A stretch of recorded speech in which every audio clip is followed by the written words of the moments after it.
কি রে, তুই এত তাড়াতাড়ি আবার হোস্টেলে ফিরে এলি? ছুটি তো ছিল, আর কিছুদিন থাকতে পারতিস। এমন তিনজনের মৃত্যু ঘটেছে, যার মধ্যে দুজন আমার খুব কাছে, আর একজনের বর্ণনা শুনেছি মাত্র। ঘটনাটা আমাকে খুলে বলতো। বাড়ি যাওয়া মানে সোনা দাদুর সঙ্গে আড্ডা। সোনা দাদু আমার দাদুর বড় ভাই। তিনি বিয়ে করেননি। কখনো ছিপ নিয়ে আমাদের সঙ্গে পুকুরে মাছ ধরা, আবার কখনো সোনা দাদুর মুখের মজাদার গল্প। এইভাবেই দিন কাটত। বাড়ি ফিরে গিয়েছি কিছুদিন পর, হঠাৎ মাঝরাতে সোনা দাদুর আর্তনাদ, বাঁচাও, কে আছো, বাঁচাও বাঁচাও। সোনা দাদুর চিৎকার শুনে সবাই দৌড়ে গেল। ধাক্কা দিয়ে দরজা খুলে ঢুকে গেলাম। আমি অবাক হয়ে দেখলাম সোনা দাদুর মুখে চোখে গভীর আতঙ্কের ছাপ। দাদু কুটিসুটি মেরে বিছানার এক কোণে বসে আছে। কেঁপে কেঁপে চিৎকার করে বলল, কে কে ওখানে? ওকে চলে যেতে বলো, এক্ষুনি চলে যেতে বলো। আরে আরে, ও খাটের তলায় ঢুকছে কেন? ওকে এক্ষুনি চলে যেতে বলো। আমি খাটের নিচটা দেখে দাদুকে বললাম, কোথায় কে? কেউ নেই তো। আমি তো দেখলাম খাটের তলায় তো কেউই নেই। তারপর সোনা দাদুর মুখে একটু স্বস্তির ছাপ।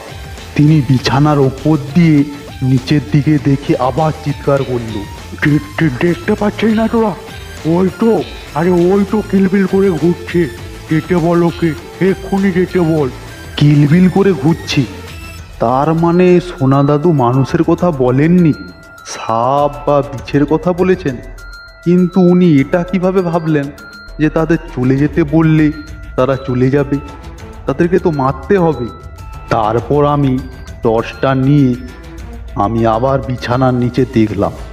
টর্চের আলোয় বিছানার নিচটা পরিষ্কার দেখা যাচ্ছিল, কিন্তু কোথায় কোনো কিলবিলে প্রাণী নেই। তারপর ব্যাপারটা যেটা দাঁড়ালো, তারপর থেকে সোনা দাদু আর বিছানা থেকে নামতো না। দিনের বেলায় তবু বিছানার ওপরে চুপ করে বসে থাকতেন। মাঝে মাঝে নিজের মনে বিড়বিড় করে বকা ছাড়া আর কিছুই করতেন না। আর রাত হলেই ভয়ে আতঙ্কে চিৎকার করতেন। বিছানার এক কোণায় গুটিসুটি মেরে বসে থাকতেন। দুদিন কেটে গেল। দাদু চিকিৎসা করছে আমাদের পরিবারের চিকিৎসক অরূপ হালদার। ওনাকে আমরা ভালোবেসে অরু কাকু বলে ডাকতাম। ওনার ডিগ্রির অভাব ছিল না, কিন্তু তাও তিনি শহরে যাননি। তিনি গ্রামের দুঃখী লোকের চিকিৎসা করতেন। সোমবার রাতে যখন অরু কাকু সোনা দাদুকে দেখতে এলো, তখনও সোনা দাদুর একই আতঙ্কিত চিৎকার করলো, ওকে যেতে বলো। আমি ওর কি ক্ষতি করেছি? ও কেন খাটের তলায় ঢুকছে? ওকে যেতে বলো। অরু কাকু অবাক হয়ে জিজ্ঞাসা করলেন, কে আছে কাকা? আপনি কি সব বলছেন? খাটের তলায় তো কেউ নেই, আর কেউ ছিলও না। সোনা দাদুকে বাড়ির সকলেই ওই একই প্রশ্ন কতবার জিজ্ঞাসা করেছি, কিন্তু কোনো উত্তর পাইনি। কিন্তু ওই দিন অরু কাকুকে বিড়বিড় করে বলতে লাগলেন, বড় বড় চোখ, চোখের মনি গলে গেছে, নাক পচে গেছে, নাকের ফুটোতে মাটি ভর্তি, কপালের মাঝখানে মস্ত একটা দাগ। ওই তো, ওই তো শুয়ে আছে। ওই তো শুয়ে শুয়ে আমাকে দেখছে। আর তোমরা বলছো কেউ নেই? ওই তো ওইখানে। কথা শুনে শরীরটা শিরশির করে উঠল। বাবা আর অরু কাকু বাইরে গেলেন, আমিও গেলাম তাদের পেছন পেছন। কাকার কি হয়েছে বলতো অরু? ভূতে টুতে ধরলো নাকি? আরে না, ভূত বলে কিছু হয় নাকি? ওটা একটা রোগ। ওই রোগে রুগী তার মনের রাগ, দুঃখ, উত্তেজনা প্রকাশ করার জন্য নানান ধরনের গল্প বানায়। সেই গল্পটা কারো কাছে শুনেছে বা কোথাও পড়েছি। তুই চিন্তা করিস না, আমি নিশ্চয়ই কিছু একটা ব্যবস্থা করব। তুই একটু খবর নে কাকা ওই গল্প কোথা থেকে জানতে পারে, তাহলে চিকিৎসা করাটা একটু সহজ হয়ে উঠবে। আমার তখনই মনে পড়ে গেল গ্রামে উত্তর দিকে একটা লাইব্রেরি ছিল। সেখানে প্রায়ই সোনা দাদু বই পড়তে যেতেন। আমি পরের দিনই বেরিয়ে পড়লাম সেই লাইব্রেরির উদ্দেশ্যে। আমি সেই লাইব্রেরিতে পৌঁছে লাইব্রেরির লোককে সোনা দাদুর পড়া বইগুলিকে দেখাতে বললাম। বলার সঙ্গে সঙ্গেই সেই লোকটা বই খুঁজতে চলে গেল। দেখলাম তার টেবিলের ওপর পড়ে আছে একটা সংহতি নামক সাপ্তাহিক কাগজ। ওই কাগজে আশেপাশের গ্রামের খবর থাকতো। এতক্ষণ দাঁড়িয়ে দাঁড়িয়ে কি করব, বরং এই কাগজটা পড়ে একটু সময় কাটিয়ে নি। আরে এটা কি? আপনার বইগুলো আমি ভেতরে টেবিলে রেখে দিয়েছি, আপনি গিয়ে দেখে নিন। আচ্ছা শুনুন, আপনি বইগুলো গুছিয়ে দিন, আমার আর কিছু লাগবে না।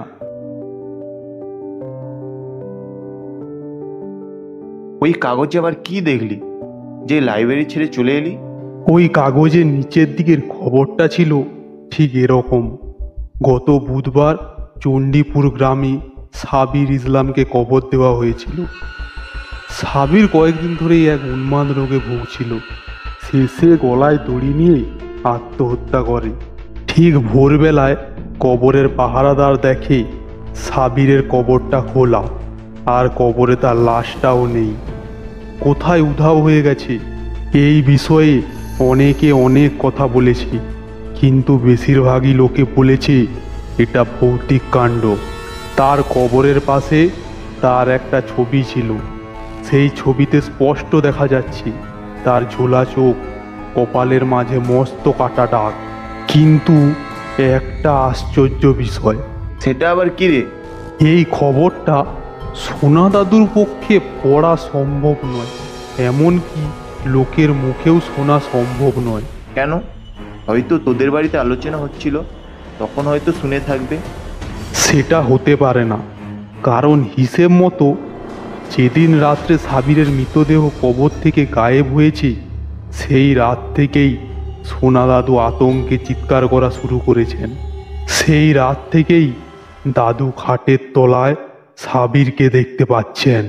আমরা সবে সবে ভেবেছিলাম যে সোনা দাদুকে চিকিৎসার জন্য কলকাতায় নিয়ে যাব, কিন্তু পরের দিনই সোনা দাদু মারা গেলেন। সোনা দাদু মারা যাওয়ার পরের দিনই কাগজে পড়া ঘটনাটা অরু কাকুকে বললাম। না না, তুই মনে হচ্ছে দুয়ে দুয়ে চার করছিস। একটা কাকতালীয় ব্যাপারের মধ্যে শুধু শুধু ভূত পেতকে ঢুকিয়ে দিচ্ছিস। বাড়ির আর কাউকে এইসব কথা বলিস না। আমি আর এইসব কথা কাউকে বলিনি। দাদু মারা যাওয়ার পর 5 দিন কেটে গেছে। বাড়ির সবাই এটাকে একটা দুর্ভাগ্যজনক রোগের ফলে মৃত্যু হিসেবে ধরে নিয়েছে। দুপুরবেলা খাওয়া দাওয়ার পর আমিও অরু কাকু মিলে গল্পের আড্ডায় বসে পড়লাম। আচ্ছা অরু কাকু, শুনেছিলাম গ্রামে নাকি নতুন স্টেশন হবে, তার কি কোনো কাজ শুরু হয়েছে? অরু কাকু, ও অরু কাকু, শুনছো? অরু কাকু কেমন যেন একটা অন্যমনস্ক হয়েছিলেন। হ্যাঁ হ্যাঁ, বল, কি বলছিলিস যেন? কি হয়েছে কাকু, তোমাকে এমন দেখাচ্ছে কেন? কোনো চিন্তায় আছো নাকি? একটা ব্যাপারে মনটা কিরকম অস্থির হয়ে আছে, জানিস তো? ওই চিন্তাটাই করছিলাম। চিন্তা? তোমার আবার চিন্তা কিসে? ওই দিন্দাপাড়ায় একটা রোগীকে দেখতে গিয়েছিলাম।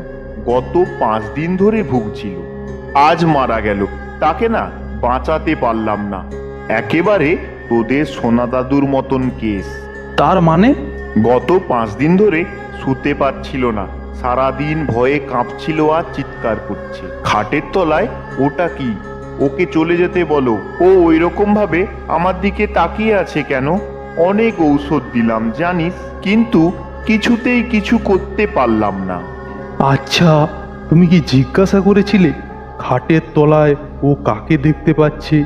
তারও কি কোটরে ঢোকা চোখ, ঝুলে পড়া নাক আর কপালে কাটা দাগ? না রে সমর, সে যাকে দেখেছিল তার গায়ের রং ফর্সা, পরিষ্কার কামানো গাল, গায়ে হালকা আকাশি জামা। বুঝতে পেরেছিস তো? তোদের সোনা দাদুকে ঘুরতে দেখেছিল। সেই দিন থেকেই দেখতে শুরু করেছিল, যেই দিন তোদের দাদু মারা যায়। একদিন দুপুরবেলা অস্থির হয়ে বসে আছি, কিছুই বুঝতে পারছি না কি হচ্ছে এসব, কি করব, কোথায় যাব, কেউ কি নেই যে আমাকে বলতে পারে এসব কি হচ্ছে। তখনই হঠাৎ মনে পড়ে গেল 2 দিন হয়ে গেল অরু কাকুকে দেখিনি। সত্যি কথা বলতে সেদিন দুপুরের পর থেকেই অরু কাকুকে আর দেখিনি। আমি আর কিছু না ভেবেই তখনই বেরিয়ে পড়লাম অরু কাকুর বাড়ির দিকে। অরু কাকুর ছোট্ট বাড়ি, বাড়িতে অরু কাকু ও তার দাদা থাকে। আমি ঘরের মধ্যে ঢুকে পড়লাম। অরু কাকুর দাদা আমাকে বলল, সমু, অরু ওর ঘরেই আছে। পরশু থেকে ওর শরীরটা ভালো নেই, যা গিয়ে দেখা করে আয়। আমি অরু কাকুর ঘরে ঢুকে অবাক হয়ে গেলাম। আমি কোনোদিনও অরু কাকুকে এরকম চুপ করে খাটের ওপর বসে থাকতে দেখিনি। কখনো দেখেছি উনি বই পড়ছেন, কখনো ক্যাসেটে গান শুনছেন, কখনো আবার 2 ভাই মিলে জমিয়ে দাবা খেলছেন। কিন্তু আজ এসব কিছুই না করে খাটের এক কোণে গুটিসুটি মেরে বসে আছে। তিনি দেখে বললেন, কে সমু, এসেছিস? আয় বস।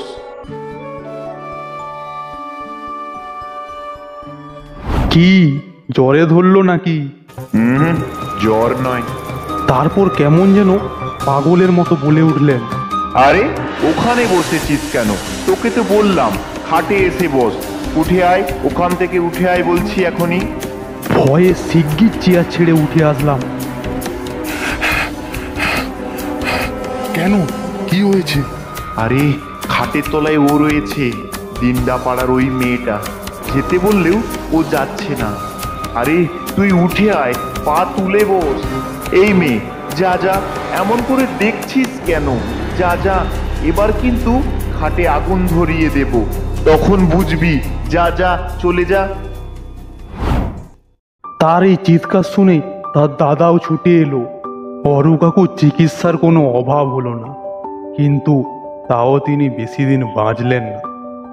খাটের তলায় সেই মেয়েটাকে দেখতে দেখতে আতঙ্কে চিৎকার করে করে ঠিক 3 দিনের মাথায় তিনি মারা গেলেন। এই হচ্ছে ঘটনা। বলা যায় না এবার অরু কাকু কার খাটের তলায় হামাগুড়ি দিয়ে ঘুরে বেড়াবে। হয়তো আমার খাটের নিচে